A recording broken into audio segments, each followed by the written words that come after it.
2025 లేదా 26లో డిగ్రీ లేదా బీటెక్ చదివారా? సాఫ్ట్వేర్ జాబ్ కోసం ఎదురు చూస్తున్నారా? అయితే కోడ్ జ్ఞాన్ 100 డేస్ కోర్సులో చేరండి, జాబ్ సాధించండి.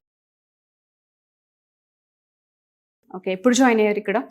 Feb 2026. Okay. So almost 3 months అయిపోయింది జాయిన్ అయ్యి. ఎలా ఉంది ఇక్కడ అప్‌స్కిల్ చేసే ప్రాసెస్ ఎలా ఉండిందండి? అంటే బాగుంది చాలా. అంటే మార్నింగ్ నుంచి ఈవినింగ్ వరకు క్లాసెస్ అన్నీ బాగా కంటిన్యూ అవుతున్నాయి. ఏమైనా ప్రాబ్లమ్స్ వచ్చినా ఇమీడియట్గా రిజాల్వ్ చేస్తారు క్లాస్లోనే, డౌట్ సెషన్స్ అవన్నీ. మళ్ళీ ప్రాక్టీస్ సెషన్స్ కూడా ఉన్నాయి. సో ప్రాక్టీస్కి మీకు ఇక్కడే మెంటర్స్ హెల్ప్ అవుతూ ఉంటారా? ఉంటారా అసలు మెంటర్స్ అవైలబుల్ కింద? ఓకే. కోడ్ మీకేం ప్రామిస్ చేసిందండి జాయిన్ అయ్యే రోజు?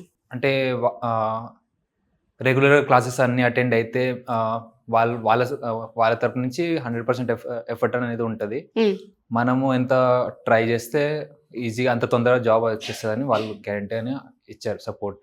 ఓకే. ఇంకా ప్లేస్మెంట్ సపోర్ట్ అనేది 2 years వరకు అయితే కంపల్సరీ ఉంటుంది అని చెప్పారు. ఓకే. 2 years వరకు వీళ్ళు ప్లేస్మెంట్స్ ప్రొవైడ్ చేస్తారా మీకు? ఇక్కడ ఎన్ని మంత్స్ తర్వాత ప్లేస్మెంట్స్ ఇస్తున్నారు మీకు? ఫస్ట్ 2 months అయితే మీరు బేసిక్స్ అవన్నీ నేర్చుకోండి, ఆ తర్వాత నుంచే ఏదైనా కంపెనీకి అప్లై చేయండి అని చెప్పారు.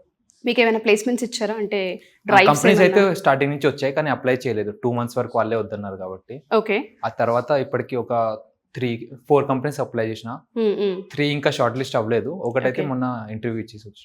ఓకే. ఇంటర్వ్యూకి వెళ్ళారు. ఎలా ఉండింది ఎక్స్పీరియన్స్? బాగుంది ఎక్స్పీరియన్స్. ఓకే.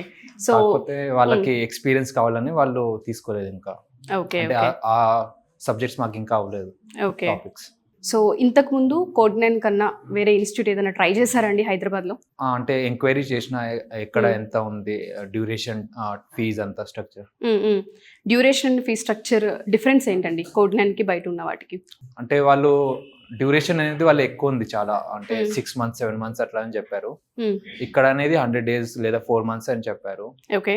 ఇంకా ఫీ స్ట్రక్చర్ కూడా కొంచెం డిఫరెన్స్ ఉంది. ఇక్కడ అన్ని కలిపి 50,000 అని మా బ్యాచ్కి, వేరే ఇన్స్టిట్యూట్స్లో అయితే 70,000 80,000 అని చెప్పారు. ఓకే. దగ్గరగా 40 నుంచి 30,000 వరకు డిఫరెన్స్ అయితే ఉంది. మరి అదే విధంగా ఉంది అప్‌స్కిల్ చేసే ప్రాసెస్? ఫీజ్ తక్కువ, డ్యూరేషన్ తక్కువ ఉంది. మరి అక్కడ అంటే వాళ్ళు ఏం చెప్పారంటే వాళ్ళకి సాఫ్ట్ స్కిల్స్ అనేది యాప్టిట్యూడ్ క్లాసెస్ అనేది ఉండవు, జస్ట్ టెక్నికల్ క్లాసెస్ ఉంటాయంట. అవి కూడా 2 hours. మిగతా 4 hours అనేది ప్రాక్టీస్ వాళ్ళది. అక్కడ వాళ్ళకు ప్రాక్టీస్ సెషన్ లో మెంటర్స్ ఉంటారని. ఇక్కడున్న బెనిఫిట్ ఏంటండి మరి?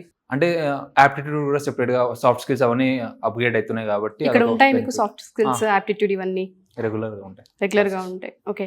ఇంప్రూవ్మెంట్ ఏమైనా చూసుకున్నారా? కాలేజ్ కి అండ్ ఇన్స్టిట్యూట్ కి డిఫరెన్స్ కనుక చెక్ చేసుకున్నారా?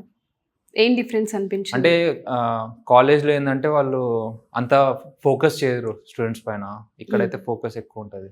సో ఎవరైతే పేరెంట్స్ ఈ వీడియోస్ చూస్తూ ఉంటుంటారో, బీటెక్ 4 years చదివిన తర్వాత వాళ్ళ డ్రీమ్ ఏముంటుందంటే మా పిల్లలకి మంచి జాబ్ వస్తే బాగుండు, అది కూడా సాఫ్ట్వేర్ కంపెనీ అని ఎదురు చూస్తుంటారు. రైట్ ఇన్స్టిట్యూట్ ఉంటేనే అది సాధ్యమవుతుంది ప్రజెంట్ ఉన్న సిచ్యుయేషన్లో. అయితే వాళ్ళకి మీరు ఏం చెప్తారు? మీరు బిలీవ్ చేసింది ఏంటి కోడ్9లో? కోడ్ అనేది బెస్ట్ అనొచ్చు. అంటే వేరే వాళ్ళతో కంపేర్ చేస్తే ఫీజు స్ట్రక్చర్ అవన్నీ చూసుకుంటే, ప్లస్ ఎవరికాడన్నా ఫర్ ఎగ్జాంపుల్ ఫ్రెషర్ ట్యాగ్ అనేది తొందరగా అయిపోతున్నప్పుడు కోడ్9ని ప్రిఫర్ చేయొచ్చు వాళ్ళు. ఓకే. డ్యూరేషన్ తక్కువ ఉంది కాబట్టి. ప్లస్ అంటే మా బ్యాచ్ కి ఏంటంటే ఇంటర్వ్యూ పరంగా ఏది అవసరం ఉందో అదే నేర్పిస్తున్నారు. ఫస్ట్ బేసిక్ ఇంటర్వ్యూలు మాక్సిమం ఏం అడుగుతారో దాని ప్రకారం. ఓకే. సో కంపెనీస్ అంటే మీకు ఎలా వస్తున్నాయి? ప్రొడక్ట్ బేస్డ్ వస్తున్నాయా, సర్వీస్ బేస్డ్ ఎలా వస్తున్నాయి కంపెనీస్? ఇప్పుడైతే మాక్సిమం వచ్చినది ప్రొడక్ట్ బేస్డ్ వస్తున్నాయి. ఓకే. సో మీరు సాటిస్ఫైడా అండి? ఒక్క 1 word లో చెప్పమంటే కోడ్9 గురించి ఏం చెప్తారు? స్టార్టింగ్ పాత్ అని చెప్పొచ్చు. కెరియర్ స్టార్టింగ్ పాత్ అని చెప్పొచ్చా? Thank you so much. Congratulations.